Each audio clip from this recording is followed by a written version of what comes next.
শনিবার সাংসদ বিপ্লব কুমার দেব আসেন উদয়পুর ধ্বজনগরস্থিত গোমতী জেলার প্রাক্তন সভাধিপতি তথা ভারতীয় জনতা পার্টির প্রবীণ নেতা স্বপন অধিকারীর বাড়িতে। গতকাল ক্যান্সার হাসপাতালে তিনি মৃত্যুবরণ করেন। তারই মৃত্যুতে গোটা রাজনৈতিক মহলে শোকের ছায়া নেমে আসে। সমবেদনা জানান রাজ্যের মুখ্যমন্ত্রী থেকে শুরু করে প্রত্যেকটি রাজনৈতিক দলের নেতৃত্ব। আজ রাজ্যের প্রাক্তন মুখ্যমন্ত্রী বিপ্লব কুমার দেব স্বপন অধিকারীর বাড়িতে গিয়ে তার আত্মীয় পরিজনদের সমবেদনা জানালেন এবং প্রয়াত বিজেপি নেতা স্বপন অধিকারীর আত্মার শান্তি কামনা করলেন ঈশ্বরের কাছে।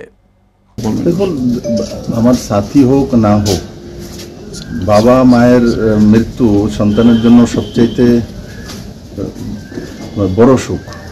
তো স্বাভাবিকভাবে দিদি এখানে আছে, দিদি তো স্বয়ং লক্ষ্মী, ছেলেরা আছেন, পরিবারের বাকি সব লোক আছে।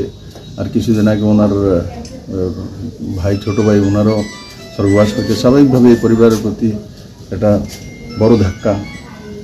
আর স্বপন অধিকারী কোনো নতুন ব্যক্তি না, আমার বাবার সঙ্গে রাজনীতিতে ছিল। বিজেপি ভারতীয় জনতা পার্টির পুরনো কার্যকর্তা, বিভিন্ন পদে কাজ করেছে।